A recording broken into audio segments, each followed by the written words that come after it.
مسلمانوں سے پہلی امتوں پہ بھی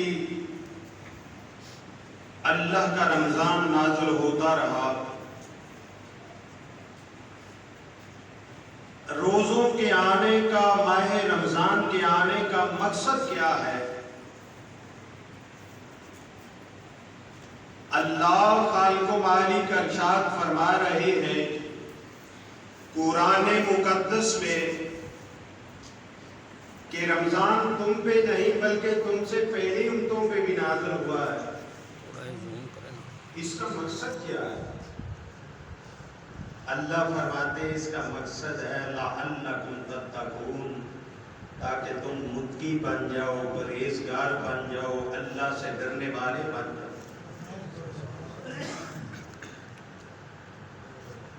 ماہ رمضان کے مہینے کا مقصد ہے کہ انسان متقی اور پرہیزگار بنے، تقوی اختیار کرنے والا بنے۔ تقوی کسے کہتے ہیں؟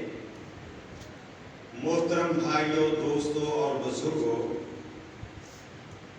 انتہائی اختصار کے ساتھ گفتگو ہوگی۔ اگر آپ کی توجہ ہوئی تو اللہ کے فضل و کرم سے بہت فائدہ ہوگا۔ امیر المومنین حضرت عمر فاروق رضی اللہ تعالیٰ عنہ کا دور ہے۔ صحابہ کرام رضوان اللہ اجمعین کی مجلس جمع ہے اور اس میں بحث چل رہی ہے کہ تقویٰ کسے کہتے ہیں۔ تو ان صحابہ کی جماعت کے ایک کونے میں سیدنا ابی بن کعب رضی اللہ تعالیٰ عنہ موجود ہے۔ جب سیدنا عمر بن خطاب رضی اللہ تعالیٰ عنہ کی نگاہ سیدنا ابی پہ پڑی تو حضرت عمر رضی اللہ تعالیٰ عنہ فرمانے لگے حضرت ابی رضی اللہ تعالیٰ عنہ سے کہ تیرے لیے آقا حضور نے خاص دعا فرمائی تھی اور تو ایک کونے میں بیٹھا ہوا ہے، ہم تقوی کے بارے میں بحث کر رہے ہیں، ہمیں یہ تو سمجھا دو تقوی کسے کہتے ہیں۔ تو سیدنا ابی بن کعب رضی اللہ تعالیٰ عنہ فرمانے لگے، صحابہ کی جماعت موجود ہے، امیر المومنین موجود ہے، فرماتے ہیں ایک گھنا جنگل ہو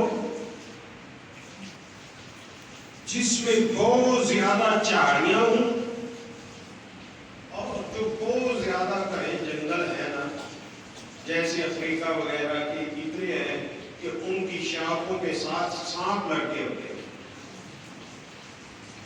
ایسے جنگل میں ایک انسان کا گزر ہو تو وہ کیسے گزرے گا؟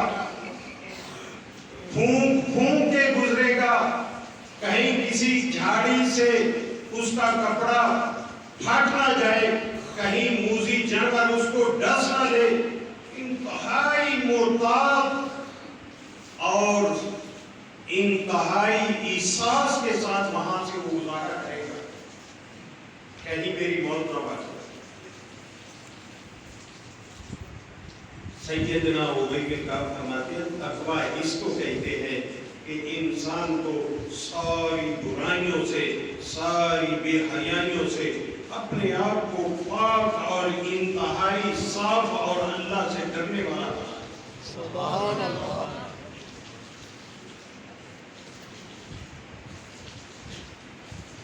اور جن لوگوں نے تقویٰ اختیار کیا ہے، نور الدین زنگی کا نام تو آپ نے سنا ہوگا، صلاح الدین ایوبی کے ہم اللہ کے مکہ کے بادشاہ گزرے، ان کا ایک لشت جگر تھا، ان کا غالباً نام ابراہیم تھا، مکہ کا شہزادہ ہے۔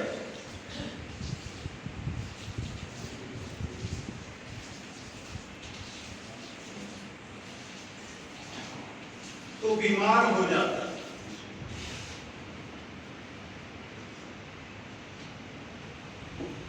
بیمار ہوا، طبیب لوگوں نے بڑا علاج کیا، لا علاج ہو،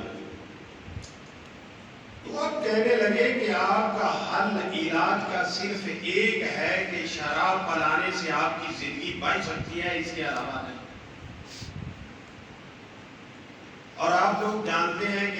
مسلمان کے لیے جان بچانے کے لیے حرام چیز بھی حلال ہو جاتی ہے. تو وقت کے مفتیوں نے فتوے دے دیے. تو یہ نوجوان مفتیوں کو بھی اپنے پاس بلاتا ہے, طبیبوں کو بھی اپنے پاس بلاتا ہے اور کہتا ہے کہ میرے صرف 2 سوالوں کا تم جواب دے دو, میں ابھی شراب پی لیتا ہوں. ایک سوال تو میرا یہ آپ سے کہ اگر اللہ رب العالمین نے میری موت کا وقت لکھ دیا ہے تو یہ حرام شراب پینے سے میری زندگی بچ سکتی ہے, تو مجھے لکھ کے دیتے ہو کہ اللہ نے اگر میری موت کا وقت لکھ دیا ہے تو شراب پینے سے میری زندگی بچ جائے. حکیم اور طبیب کہنے لگے, مفتی کہنے لگے یہ تو نہیں, اللہ نے اگر لکھ دی آپ کی موت تو پھر شراب پینے سے زندگی تو نہیں مل سکتی. دوسرا سوال پھر ہو گیا, کہنے لگے کہ اگر یہ بتاؤ کہ میرا رب اللہ رب العالمین جو ہے پوری کائنات کا پالنہار ہے, کیا وہ حرام کی شراب پینے کے علاوہ مجھے زندگی کی سانسیں دینا چاہے تو دے سکتا ہے کہ نہیں؟ حبیب اور حکیم بول کے کہنے لگے کہ اللہ اگر دینا چاہے تو وہ دے سکتا ہے, وہ تو قدرت. تو یہ نوجوان کہنے لگا دفع ہو جاؤ, اپنے فتوے اور اپنی شراب کو لے کے مجھ سے دور ہو جاؤ, میرے مالک نے میری زندگی کی سانسیں باقی رکھی ہے تو میں شراب کی.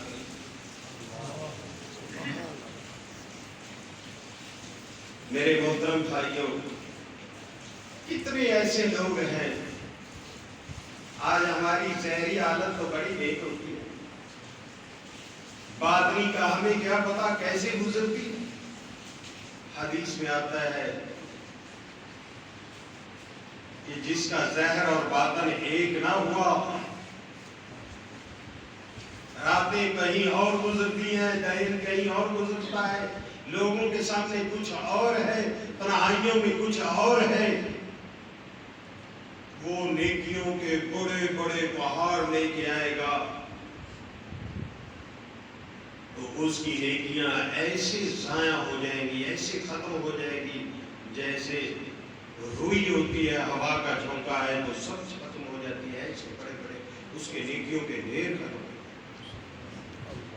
آج ہم غور کریں, نوجوان بھائیوں غور کرنا, میری اور آپ کی راتیں کہیں کہیں اور تو نہیں بسر ہوتی.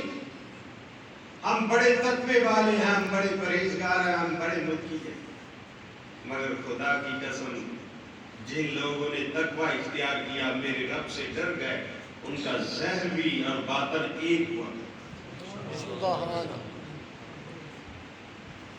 اور اللہ رب العالمین دنیا اور آخرت میں ایسے لوگوں کے لیے کامیابیاں, کامرانیاں, عزتوں سے ایسے نوازتا ہے, دنیا میں بھی اس کی عزت کا بول بالا ہو جاتا ہے, اور آخرت میں تو اس کی عزت اور مقدر اور شان و عظمت کے کیا کہتے ہیں.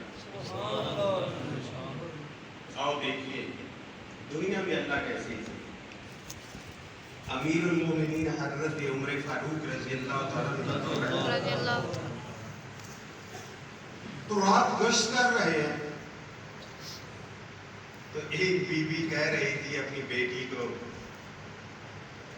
نبی کے اصحاب ہمارے طرح تو نہیں, وہ اپنی اولاد کا امتحان لیا کرتے تھے, ان کے دل میں اللہ کا ڈر بھی ہے کہ نہیں, اللہ کا خوف بھی ہے کہ نہیں. ہم تو کیا کہتے ہیں, ہم نمازی ہیں, ہمیں کیا ضرورت ہے بیوی کو پوچھنے کی, بیٹی کو پوچھنے کی, بیٹے کو پوچھنے کی. میں تو صف اول کا نمازی ہوں, زکوٰۃ دینے والا ہوں, حج کرنے والا ہوں. میرے بھائیوں, میری حج, میری زکوٰۃ, میری صف اول کی نماز مجھے اس وقت فائدہ دے گی جب میں اپنے ہمسائے کا فکر کروں گا, اپنی بیٹی اور بیوی اور بہو اور بیٹے کا فکر کروں گا, اپنے بھائی کا فکر کروں گا. کہیں وہ جہنم کے راستے میں تو نہیں جا رہا. صحابہ اپنی اولاد کو ٹٹولا کر دیتے. بی بی کہتی ہے بیٹا دودھ میں پانی ملا دو. ہائے ہماری اولادوں کے ایمان اتنے مضبوط ہیں. صف اول کا نمازی حاجی صاحب ملاوٹ کرنے پہ آئے تو اس کا ثانی دنیا میں نہیں ملتا. اب یہ نوجوان لڑکی بیٹی بہو بیٹی کہتی ہے اماں تجھے پتہ نہیں ہے وقت کے امیر المومنین نے دودھ میں پانی ملانے سے منع کیا. تو ماں امتحان لیتی ہے کہتی ہے بیٹا رات کا اتنا وقت بیت چکا ہے امیر المومنین کہاں ہے؟ ہمارے امیر المومنین تو نہیں، وہ تو رسول اللہ صلی اللہ علیہ وسلم کے امیر المومنین جو رات کو گشت کیا کرتے تھے، میری رعایا کہیں نہیں. امیر المومنین 22 لاکھ مربع میل پہ حکومت کرنے والے وہ سن رہے ہیں ماں اور بیٹی کی گفتگو. ماں کہتی ہے وہ تو موجود نہیں، رات اتنی بیت چکی ہے. قربان جب اس بیٹی پہ کہنے لگی میری ماں یہ تو بتاؤ میرا اللہ خالق و مالک وہ بھی سو چکا ہے، وہ تو سب کچھ دیکھ رہا ہے. میرے بھائیوں تیرے دل میں یہ بات ہو کہ میرا عرش والا رب مجھے دیکھ رہا ہے، وہ تو سن رہا ہے. ماں چپ کر جاتی ہے، دل میں خیال کرتی ہے میری بیٹی کا ایمان مضبوط ہے، اللہ کا شکر. اب صبح ہوئی، 22 لاکھ مربع میل پہ حکومت کرنے والا امیر المومنین عمر بن خطاب رضی اللہ تعالی عنہ، جس کے ڈر سے کفر میں لرزہ طاری ہو جاتا تھا، کیسر و کسریٰ کے دربار میں لرزہ طاری ہو جاتا تھا، وہ آئے اور یہ سفیان بن عبداللہ ثقفی رضی اللہ تعالیٰ عنہ صحابی رسول کی بیٹی تھی اور اس کا نام ام عمارہ تھا. امیر المومنین ان کے گھر آئے، دستک دی، کہنے لگے بھائی میں آپ کی بیٹی کا رشتہ اپنے بیٹے کے لیے لے گیا.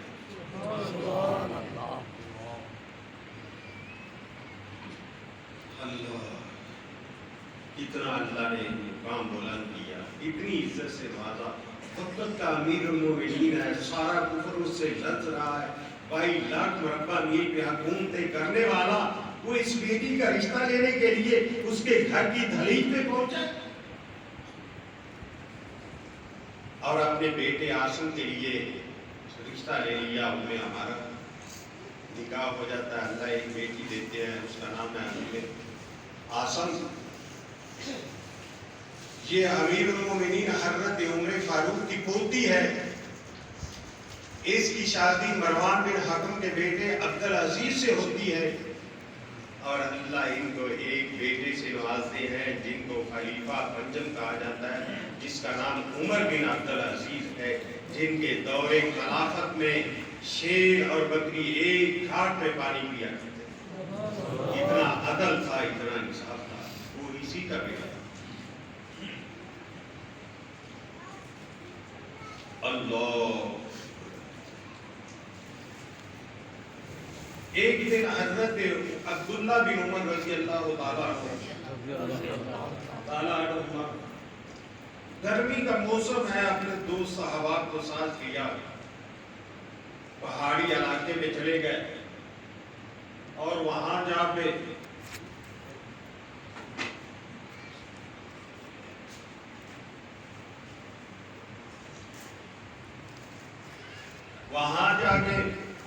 ایک جگہ پڑاؤ کیا، دسترخوان بچھایا، اپنے دوستوں کو بٹھایا تو ایک بکریوں کا چرایا وہاں بکریاں چرا رہا تھا. کہ حضرت عبداللہ رضی اللہ تعالیٰ عنہ نے اس کو بھی آواز دی، بھائی آئیں ہمارے ساتھ دسترخوان پہ بیٹھ کے کھانا کھائیں. تو وہ بکریوں کا چروایا کہنے لگا کہ بھائی میں تو روزے کی حالت میں ہوں. حضرت عبداللہ بن عمر رضی اللہ تعالیٰ عنہ پریشان ہو جاتے ہیں، گرمی کا موسم ہے، روزے فرضی روزے تو اب نہیں ہے، پہاڑی علاقہ ہے، اس موسم میں یہ روزے رکھے ہوئے. کہنے لگے بھائی آپ تو روزہ رکھا ہوا ہے. کہنے لگا کہ میں اس خالی ایام کا